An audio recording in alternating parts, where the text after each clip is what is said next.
Welcome to the September business coaching topic here at Miles Better in association with On Point Mentors. My name is Colin Miles, aka The Numbers Guy, and this month's topic is: what is the best advice for maintaining high performance and productivity in achieving your goals? Well, this topic is very important at the moment, and numerous people are writing in the press about positivity, change, and how to achieve your goals. So here's my penny's worth on the topic. I read a great article recently, and I love reading articles and gleaning what other people out there are thinking, what their opinions are, and how they map into mine. And this article was titled Know Thyself. Well, that grabbed my attention from the beginning, and it leads to change in your business. The conceptual idea was that you need to start with the ground zero, a point of reference where you can move forward from. It was penned by an author who actually wrote a book called Pivoting to Win by Georgian Banbury, a former NFL player. And that intrigued me, how players have to have the right mindset, how they have to continually perform with high performance. And so I was intrigued. He's now turned to become a business executive and helps many small entrepreneurs such as us in growing our businesses with a positive mindset.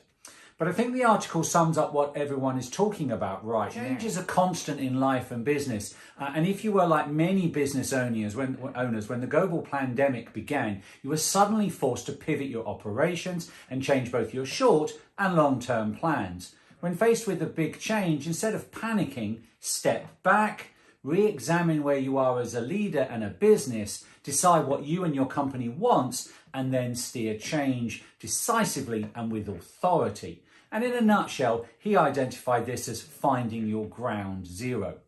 He said to answer the following questions to help you really formulate what your ground zero was.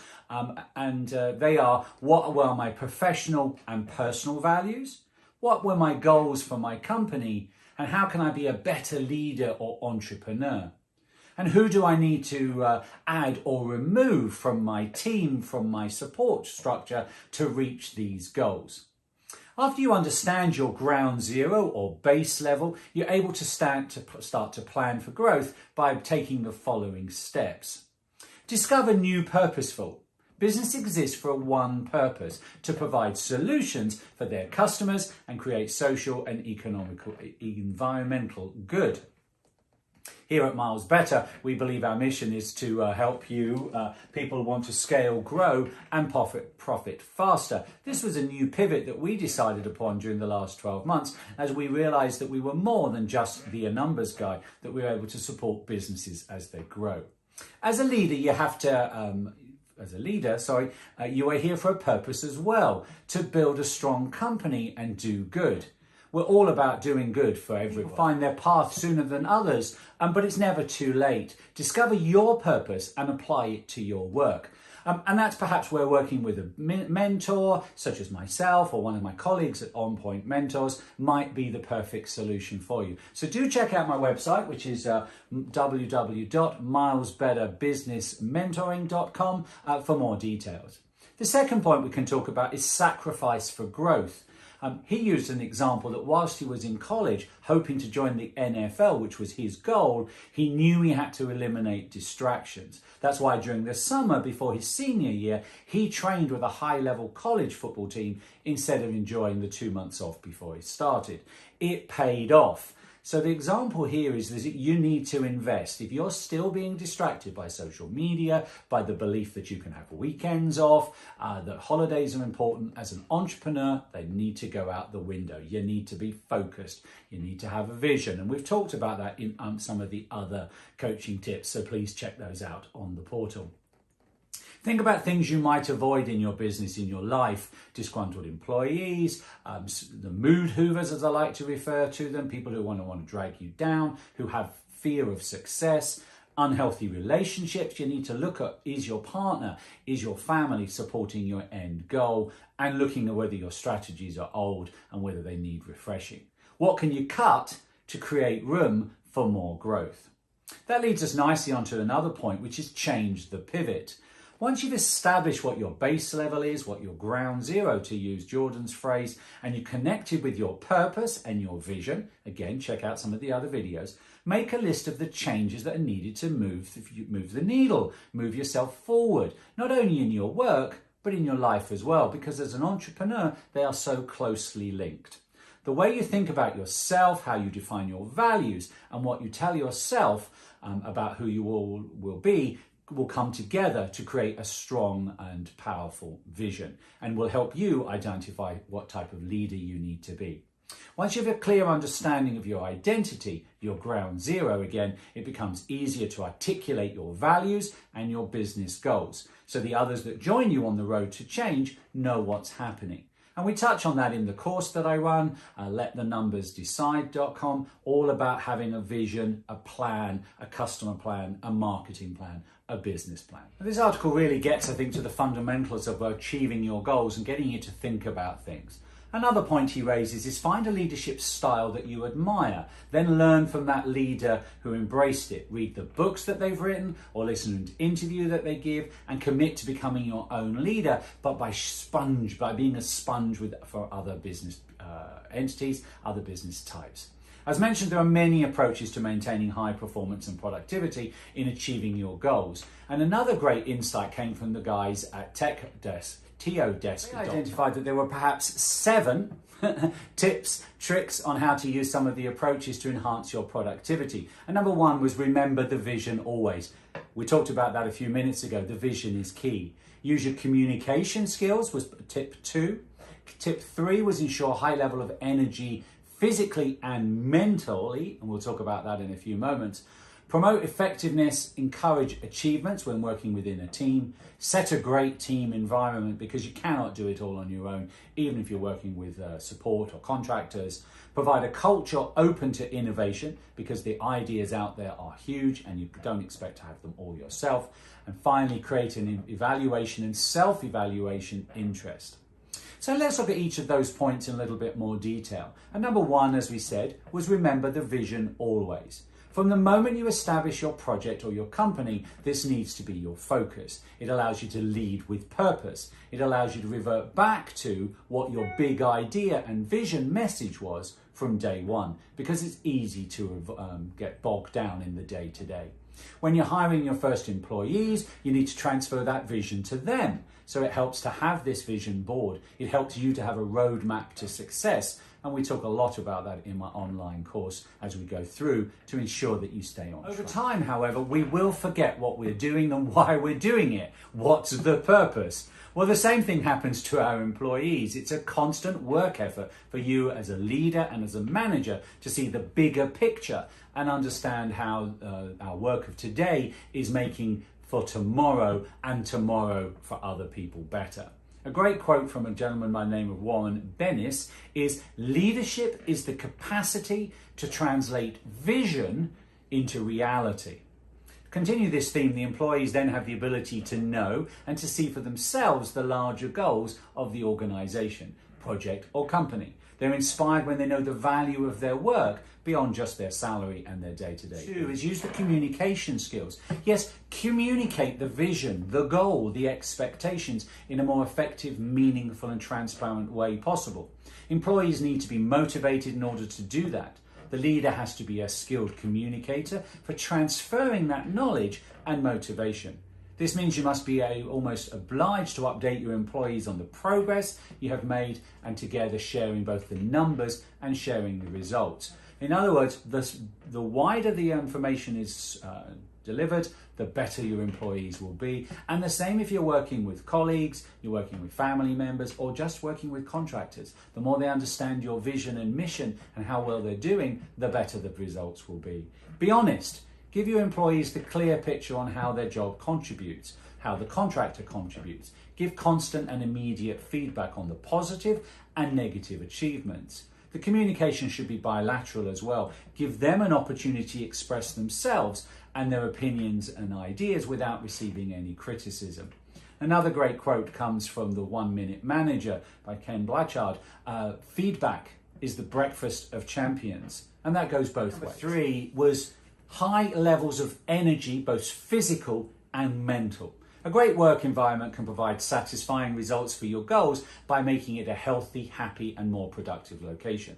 Many studies have proven better mental performance comes after regular breaks and exercise, only perhaps doing 45 minutes to an hour on a project. I have a stand-up desk, so I keep my energy levels moving by standing up every 45 minutes and then sitting down again and moving forward. And this is particularly so for entrepreneurs who, when we work alone, can very easily become in a funk, and just being energy levels drop.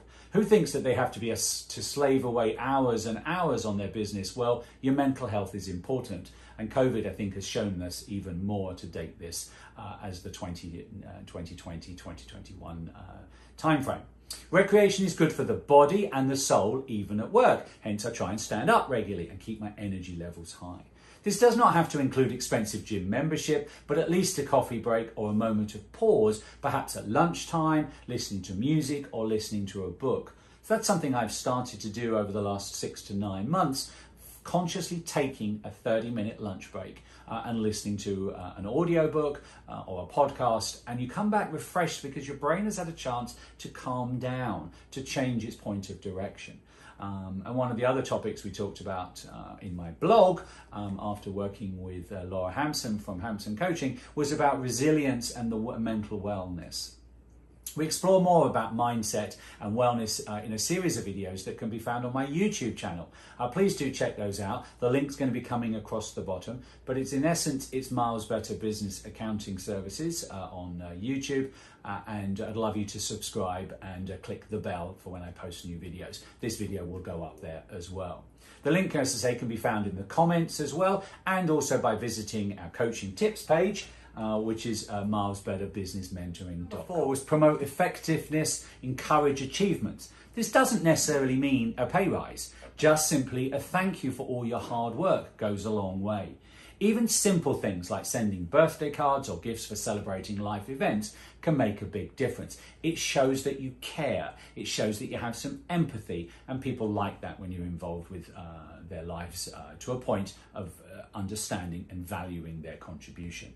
Employees want to feel valued not only as a worker, but as a human being as well. But you can celebrate success for yourself. As an entrepreneur at the coalface of your business, it can be a very lonely situation. So take a moment to recognize your own efforts, perhaps a mini spot bonus, an extra special lunch, an extra special drink at dinner, and say, that's because I achieved this. Share on social media your successes. Clients, employees, and friends want to see your success, even if they don't necessarily shout about it. And take a moment to reward yourself. 5 is set team environments. There are many ways to stimulate strong team environments and culture, including team building events. But employees will interact better, tackle problems together, and be more involved, and have a higher sense of belonging and getting along. As a sole entrepreneur, you may not have a team, but then you can still share your ideas. You can create teams by perhaps working with a mentor, such as myself, as I've mentioned, or the guys at On Point Mentors, with other colleagues from outside of your business by forming collaborations. The aim is to ensure that you're able to maintain your goals and drive your business forward by the use and the power of a team. Because as they say, there is no I in team. 6 is provide culture open to innovation. This is a key message for entrepreneurs, as innovation and its incentives to change carries the risk of failure. Mistakes teach us. Therefore, by default, it fosters innovation. The trust, however, in giving ownership to your employees is a little harder for entrepreneurs, but it allows them to make their own choices, at the same time showing trust from you as a leader, and hopefully they will therefore make the best decision, which ultimately will enhance the company in general and on specific projects. The only limits should be the end result. However, as a leader, this isn't abdication, this is delegation, and so you need to be involved with the process. This has been shown over time to be the best way to inspire long-term productivity and performance. On the other hand, if people keep doing the same work over and over again, including yourself, you'll find they get bored and even burn out, and that's not good for high performance. By giving them something new, trying something different, by facing the fear of failure, you ensure trust in your team, you motivate them to achieve the goals of the business and their personal goals, and the world and all boats rise on a rising sea. Final point, number 7, is create evaluation and self-evaluations. Evaluation is important, but self-evaluation is even more. People who are aware of their shortcomings will be more prone to change, progress and improvement. Another great quote, I've used it already, is from the 1 Minute Manager. As I've said, feedback is the breakfast of champions. I hope you found these simple but powerful tips useful in this month's coaching tip. I mentioned at the beginning, as a business mentor, I help clients work in real time using plain speak so they can make powerful decisions. And this means I can stay true to my principles and understand how best to help clients grow, scale and profit faster. I'd love you to visit my website, milesbetterbusinessmentoring.com, where we have lots of other monthly business coaching tips. You can join our Facebook group from there. You can visit our YouTube business channel. And I've also just launched a brand new online course that I'm calling Let the Numbers Decide. A 5-pillar program to help all entrepreneurs launch and grow their new business and ideas and to overcome the fear of failing. I'd love you to visit letthenumbersdecide.com to learn more about the course. Plus, to help and support the launch and my mission to help as many people become fluent in accounting, the language of business, I'm offering a free ebook and also a discovery call. I hope you'll join me this year in finally taking the plunge and overcoming the someday and launch your own successful business and allow us here at Miles Better in some small way to be part of that journey. Thank you for your interest in this video and I hope you will join us again for our next business tip in September and I look forward to working with you and launching your business in 2021.